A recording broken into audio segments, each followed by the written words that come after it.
This go around, we're going to jump into tire rotation, not just regular tire rotation, but we're going to do 5-tire rotation. So any vehicle that has a spare tire that is the same size as the standard driven tires on the vehicle that you want to keep in that rotation, we want to do that at 5-tire rotation. Most cars that have just a safety donut or a small spare that's tucked away, they're only going to have the standard 4-tire rotation. This way, all 5 tires are going to run down about the same.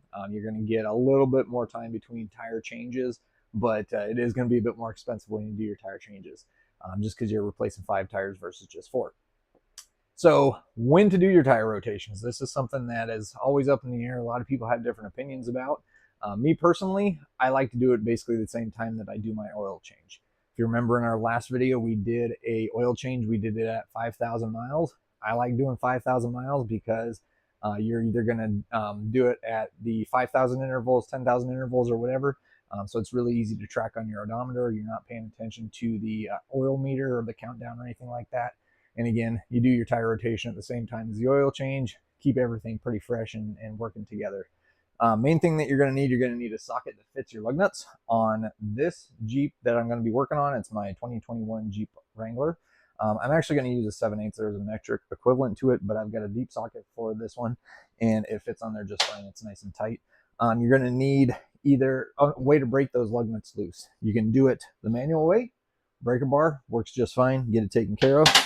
If you have an air compressor, you can do pneumatic impact. Makes it real nice. And if you don't, or if you just want to use it, you can use an electric impact. Impacts are nice. They're really good for buzzing stuff apart, getting stuff broken down real quick. But I highly recommend not tightening the wheels up with the impact, because I have seen plenty of people that have actually snapped lug nuts and just pulled stuff apart by tightening stuff out or tightening it down with the impact on it. I always recommend torquing when you're putting the tires and wheels back on. Other things that I do recommend: always have a jack stand. I like to get a jack stand under at least one wheel. Gonna need a floor jack to get that thing jacked up. I always like to use anti-seize when I put the lug nuts back on. It gives you a good, accurate torque reading because it's lubricated, but it's also going to keep everything from seizing, so you're going to be able to back that lug nut off down the line. Next, you have to pick your tire rotation pattern. Main thing I like to think on that one is pick one rotation pattern and stick with it throughout the duration of the tires. That way you're going to get the most life out of them as possible. Every tire is going to end up in every location on the vehicle. They're going to wear as evenly as possible. How I do it: I start with the spare, throw that on the passenger rear to passenger front, passenger front to driver rear to driver front comes back to the spare tire. Again, that gets everything in every location, wear real nicely. I've had real good luck with it, but figure out what you like and go with it. 5-tire rotation means that the spare is coming off.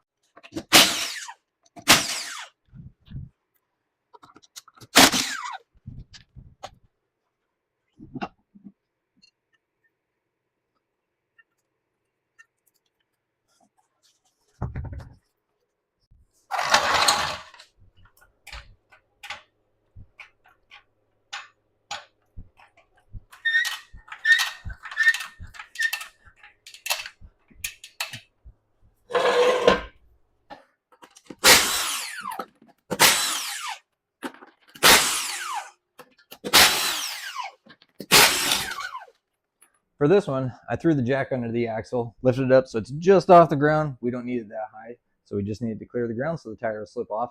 Jack's under it. I'm not crawling around under it, so I'm comfortable putting a jack stand under it.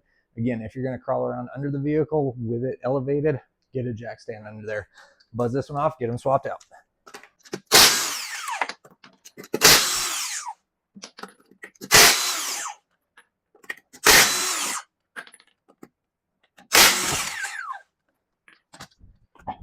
This one's headed to the driver rear, and then we'll get that other one swapped on the front. All right, other tire going back on.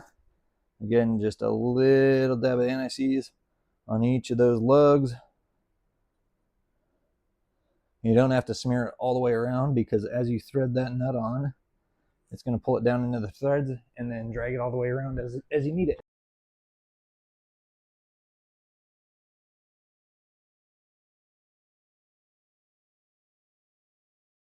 I like to get all the nuts started.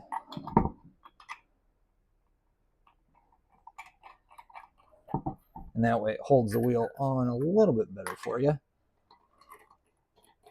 And again, don't run them on with the impact. Lots of people do it. They do it on race cars. Race cars have bigger, stronger stuff to hold up to that kind of stuff for quick tire changes and everything like that. But your average road car, the wheel studs, they're strong enough, but you start throwing an impact on it, they do not like all them ugga-duggas. When I first get these things on there, because this tire is up in the air, I'm not going to be able to put the full torque to it, but I like to get 30 foot-pounds on them anyway, and that way it seats it. I can put it back on the ground, and once the whole vehicle's down on the ground, I can go all the way around and do all my final torquing on there. And again, when we torque, we always torque kind of in a star pattern. 5-lug makes it super easy to do a star pattern. So what I like to do here, take my foot, shove it into the front of the tire, the part that's trying to spin on you, and that holds it just enough so you can get that 30 foot-pounds without the tire spinning. You can wedge it in there if you need to, or just kind of tweak your foot and it'll hold it just right. So there's 20 foot-pounds, or 25, 30 foot-pounds. Drop it back down to the ground, and then move on to the next one. This right here is going to be our new spare tire, so it's going to be going on the rack. If you look on the rack, there's that little piece that sticks out. That's the license plate holder. So that Jeep cap in the middle, that thing's going to get in the way. So we have to pop it off from this one, and we're going to put it onto the other one that used to be our spare. If you look on the inside, there's just this little plastic metal snap ring or clip. So you just kind of pop that up. What that's going to do is it's going to take tension off of the fingers in there and allow you to just push that thing through. If you don't take that clip off, sometimes it can snap those pieces off, and then you're going to have issues there. All right, so this tire used to be our spare. This one's now going in the normal rotation, and we're going to throw the fancy little Jeep center cap onto that one.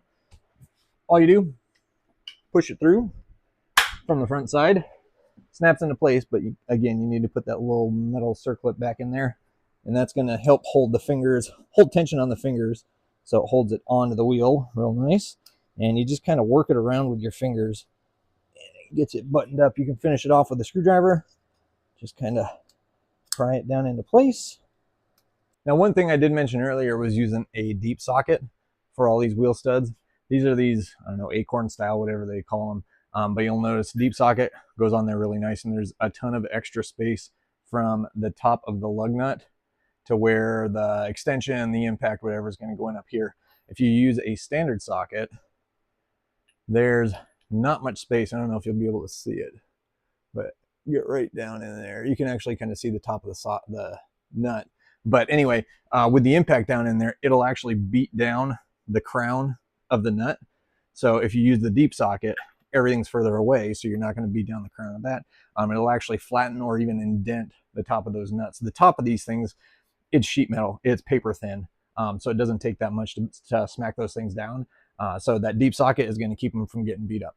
Last tire and wheel to go back on, that's going to be our spare tire. Again, we popped out that Jeep center cap from that thing.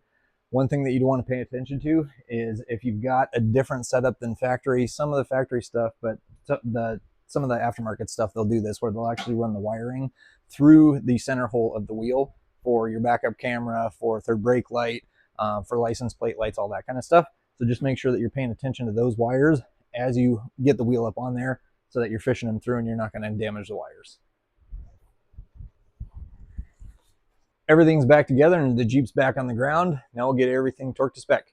So on the driven wheels, all the tires and wheels that are on the ground, those I'm going to shoot for 130 foot-pounds. The spare tire mount doesn't need to be anywhere near that. It's not holding the weight of the vehicle. It's not going down the road. You're just holding it to the rack. This I'm shooting for about probably 40, 50 foot-pounds. It doesn't take a whole lot to hold it on there. Also don't want to break those studs loose because they're not held near as tightly as the studs that are at each wheel. Go ahead and get these things buttoned up. Got everything torqued to spec, ready for the next 5,000 miles. Again, that's the number I like to shoot for. It's just a good, easy number to pay attention to on the odometer. Gets it taken care of easy to keep track of.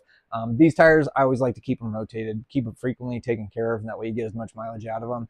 These ones about 33s. They're a little bit more pricey than a standard road tire, but when I swap this thing over to 37s, I'm going to try and get as much life out of them as I can. So I'll definitely be keeping up on those rotations. If you have any questions or comments, drop them below. I'll leave in the description the tools that I utilize as well as the torque specs that I used on this one. Again, just make sure on your vehicle that you're checking those numbers, making sure that you're getting it right, and we'll catch you guys out there on the next one.